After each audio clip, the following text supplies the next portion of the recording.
and farther away from the will of God. That's what I was telling you. Your emotions, if you don't control them and take authority over them, especially in this area of hurt, it just pushes you farther and farther away from God, farther and farther away from the blessings of God, farther and farther away from people that can be a blessing in your life, farther and farther away from people who God has ordained to come across your path and to build your life and to bring your life to another place. But you decided, I'm going to harden my heart. So you can't hear from God, and you're not open to the relationships, those godly relationships, and you ain't heard nobody but you.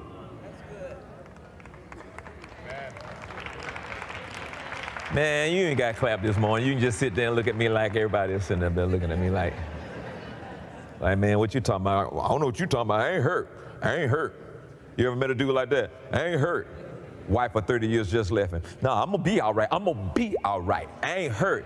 See, your problem is the first thing you got to do is quit lying.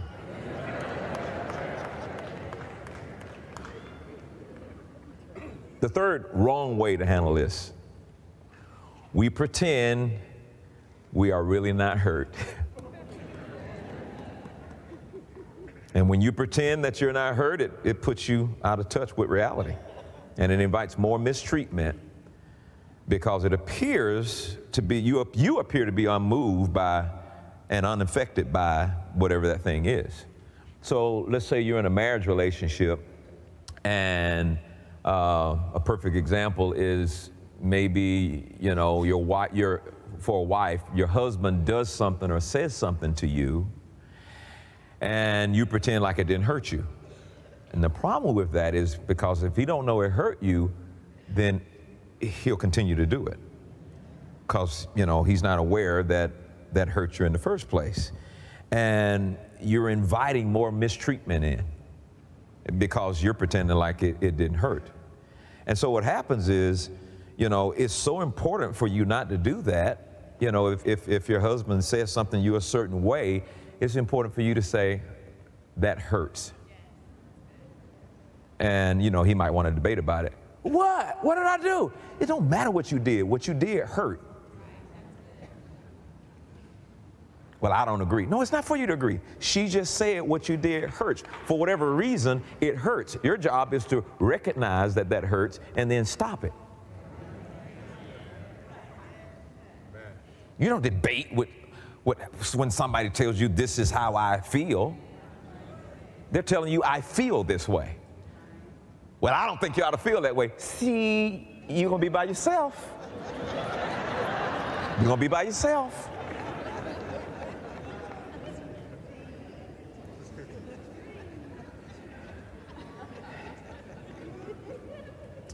I guess we're having a little family talk this morning. Is that what this is?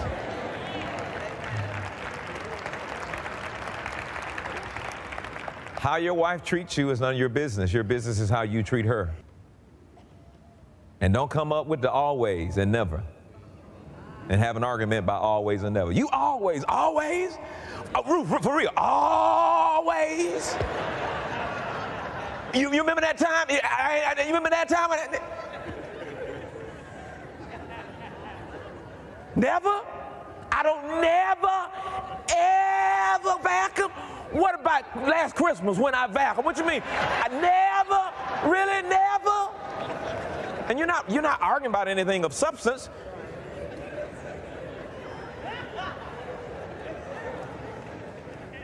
Some of y'all laughing and enjoying this. The other one's like, Wife sending them, Ed, you listening to this? I'm gonna buy you the tape or download it. Because you need to hear this, and Willie, you need to hear it too, be honest with you. You need to hear it too. Now, women most of the time will express, that hurts me. But let a man say that, man sees it as a form of shame to even admit he's been hurt any kind of way.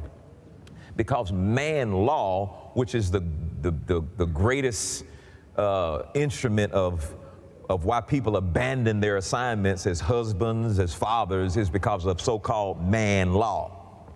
Men don't supposed to cry, and men don't supposed to be loving, and men, what are you talking about? And so if you put those laws on men, and when they fail to keep man law, the result is abandonment. Because when they fail to keep it, shame comes in, and they don't want to face who they might be, and they end up just running away from the whole situation or being quiet and not deal with it. And a man needs to understand how important it is to open up. That's what intimacy is. You want to go there? Intimacy sometimes is shared with the wrong person. And so when an adulterous affair takes place, it's because you shared something with somebody that wasn't supposed to get that.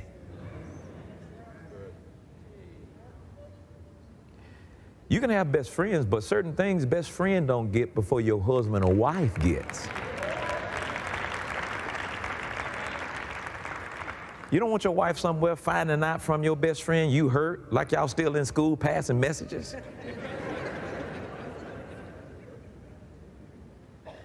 I want to talk to my wife and say, that's hurt. And that was a challenge. It took years before I could open up and say something like we were in Chicago one time, and I don't know what my mindset was, but I told her, I want to tell you something. And she said, what? And she's real good about turning the TV down or doing stuff. I can get better like that. She does really good with that, giving her undivided attention.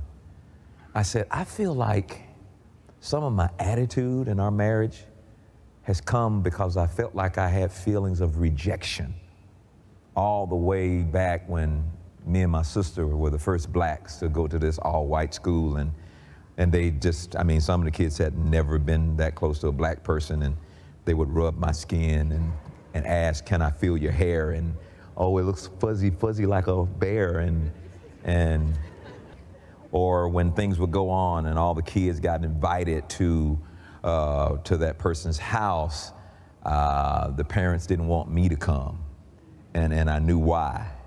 And it was, you know, talk and deceive when you took the little Washington trips.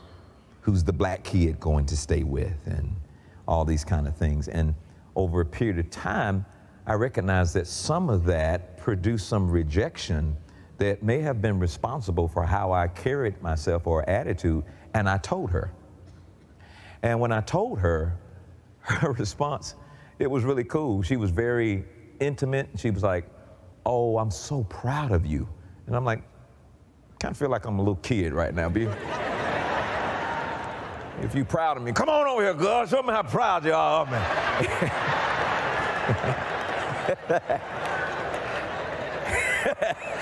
Hey, where you say that now?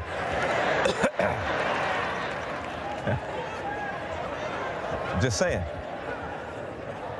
But instantly I felt closer to her because I let her into me to see, intimacy, to see something in me. And a lot of women, all they ever want is for their man to open up and let them come in to see who are you for real.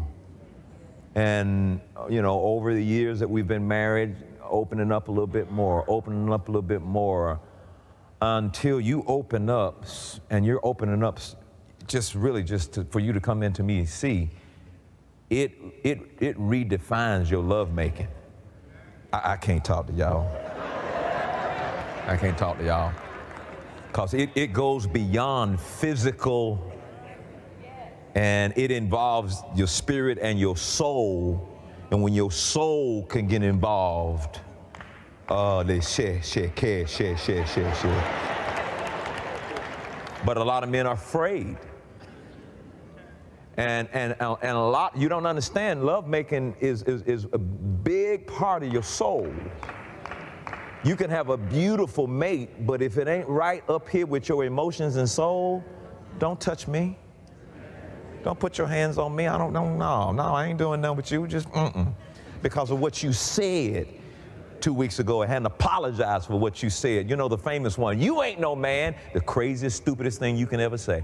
Takes years of repair when you look at your husband and say, you ain't no man, like you know what a man's supposed to be. You're not even qualified to talk about what a man's supposed to be because you ain't one. You just hurt because you ain't getting what you want. Y'all ain't ready. We need to go. We need to dismiss. We need to go on it. We need to dismiss. Y'all, I'm trying to